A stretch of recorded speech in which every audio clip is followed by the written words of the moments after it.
केंद्रीय मंत्री ज्योतिरादित्य सिंधिया ने नॉर्थ ईस्ट में 3 सीटों पर बीजेपी की धमाकेदार जीत पर कांग्रेस और राहुल गांधी दोनों को अपने रडार पर लिया।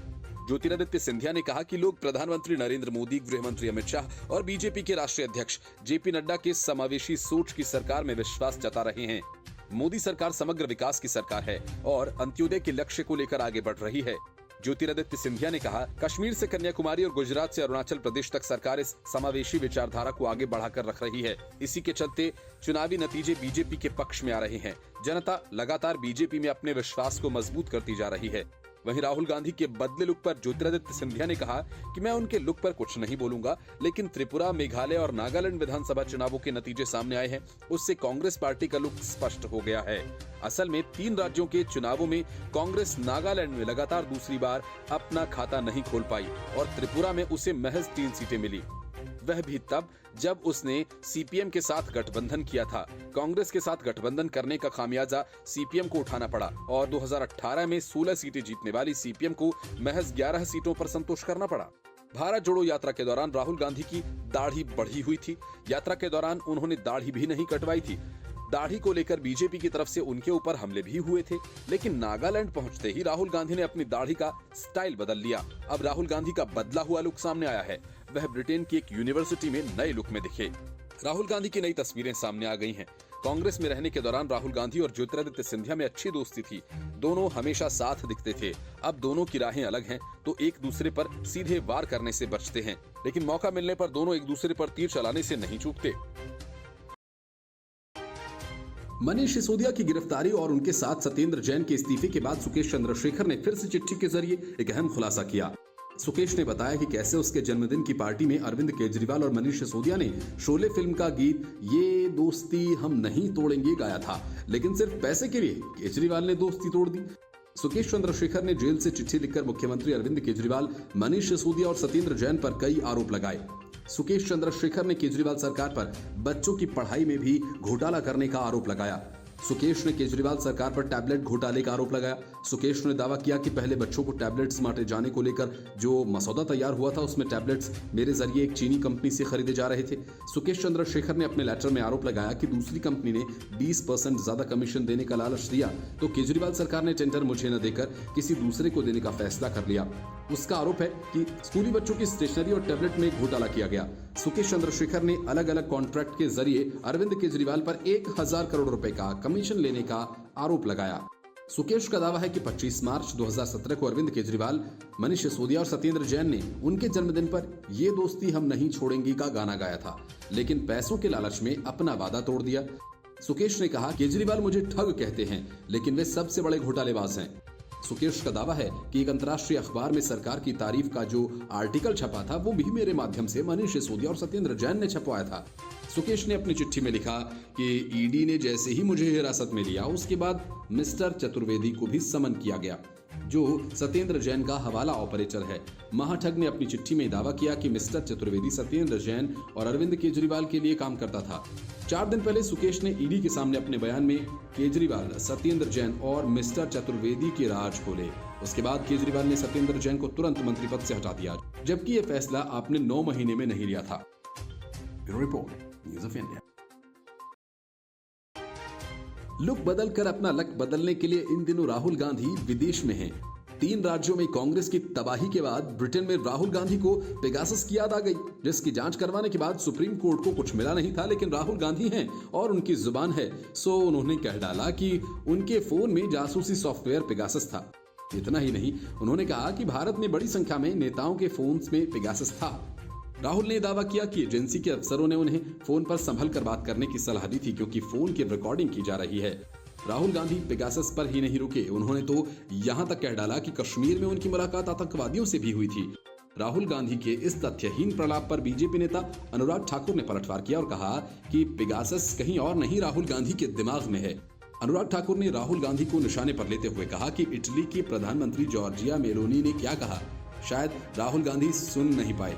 उन्होंने कहा कि पीएम मोदी को दुनिया भर में लोग प्यार करते हैं। केंद्रीय मंत्री पेगासस मामले पर उन्होंने कहा, अपना फोन क्यों नहीं जमा कराया। उन्होंने कहा कि ये अपने विदेशी दोस्तों के जरिए बार बार देश को बदनाम करने की कोशिश करते हैं। पूर्वोत्तर में हुए हालिया विधानसभा चुनावों का जिक्र करते हुए केंद्रीय मंत्री अनुराग ठाकुर ने कहा कि देश के लोगों ने जो प्यार मोदी जी को दिया, मोदी जी को पूर्ण बहुमत दिया, दुनिया में सबसे तेजी से बढ़ने वाली अर्थव्यवस्था भारत की है। रिकॉर्ड एफडीआई भारत में आ रही है। उन्होंने कहा कि राहुल गांधी मीडिया को बदनाम करने की कोशिश कर रहे हैं।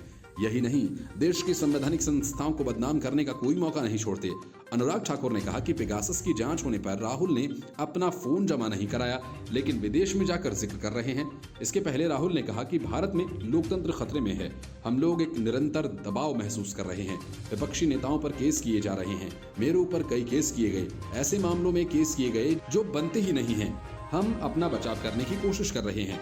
राहुल गांधी से जब पूछा गया कि क्या प्रधानमंत्री नरेंद्र मोदी ने सही काम किया, इसके जवाब में उन्होंने कहा कि देखिए, अगर आप देखें तो मैं कह सकता हूं कि महिलाओं को गैस सिलेंडर देना है या बैंक अकाउंट खाता खोलना है, ये अच्छी चीज है, लेकिन पीएम मोदी ने जो नींव देश की रखी है वह सही नहीं है।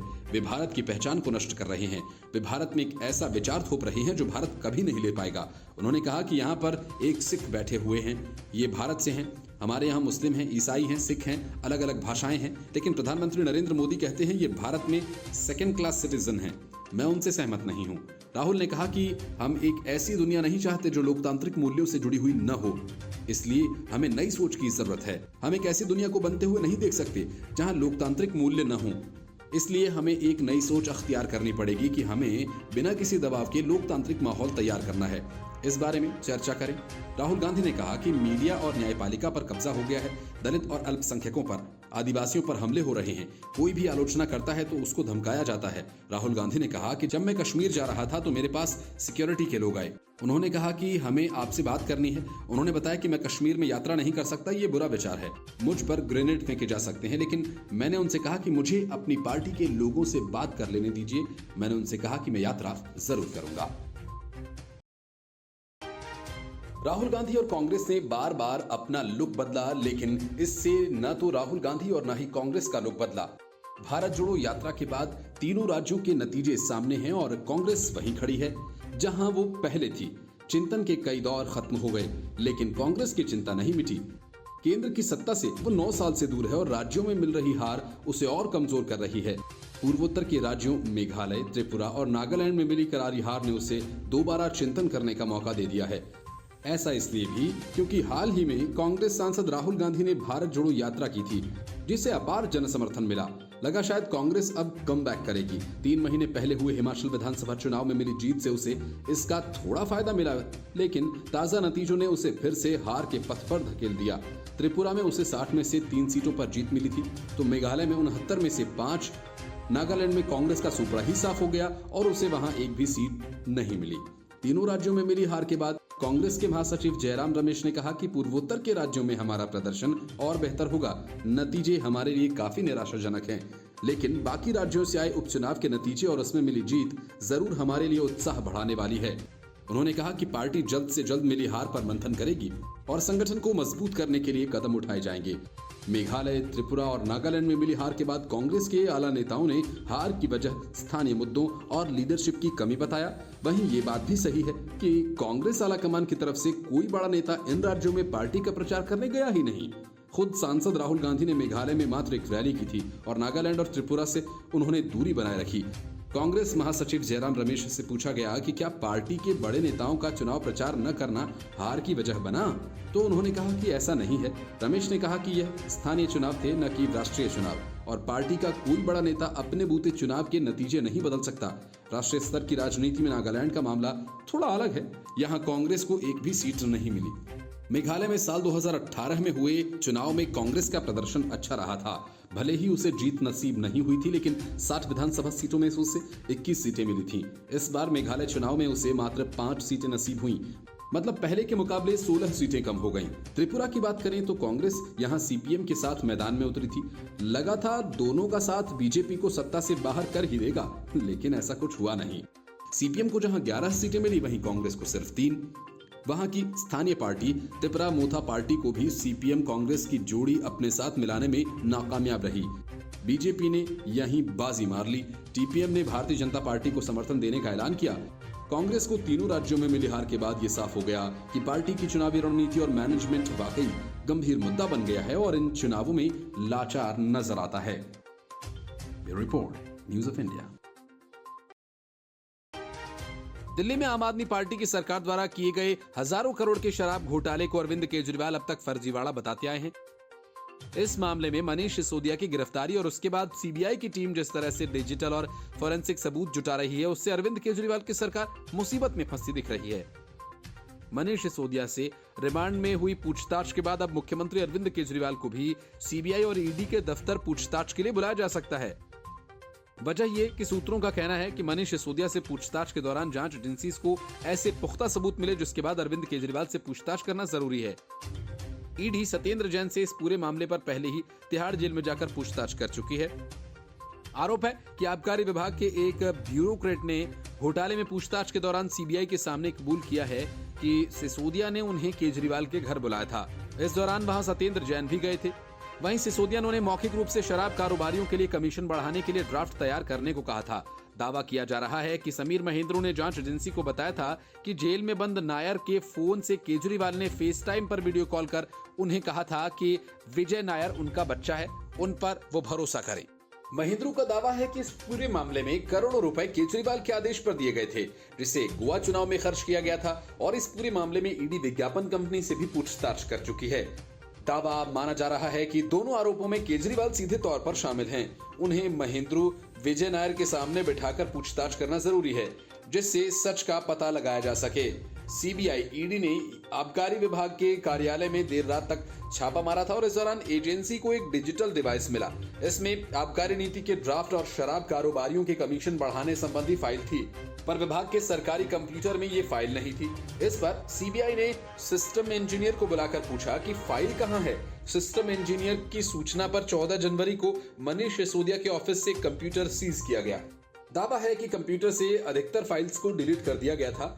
सीबीआई ने कंप्यूटर को आईटी इंजीनियर से रिकवर करवाया तो इसमें कई फाइल्स मिली। एक फाइल व्हाट्सएप के माध्यम से आई थी। इसके बाद सीबीआई के उलझे तार सुलझते गए। सीबीआई को कुछ चैट्स मिले हैं जिसमें साउथ ग्रुप पॉलिसी में बदलाव के लिए 2 सुझाव दिए गए हैं। इसके बाद सिसोदिया के सुझावों को 22 मार्च को फाइनल एक्साइज पॉलिसी ड्राफ्ट में शामिल किया गया। सीबीआई इन्हीं सबूतों को मनीष सिसोदिया के सामने रखकर पूछ रही है कि excise draft policy south lobby के पास पहले कैसे पहुंच गई थी। Report, news of India.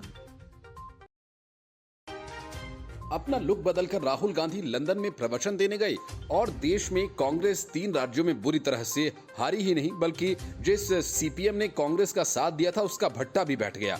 दूसरी तरफ बैंक्स का हजारों करोड़ लेकर भागा विजय माल्या भी ब्रिटेन में है।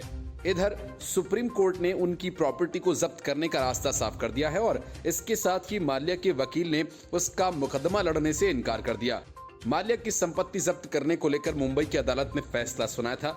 माल्या ने उसे सुप्रीम कोर्ट में चुनौती दी थी, लेकिन वहां से उसे कोई राहत नहीं मिली, यानी कि उसकी संपत्ति जब्त का रास्ता अब साफ हो गया है।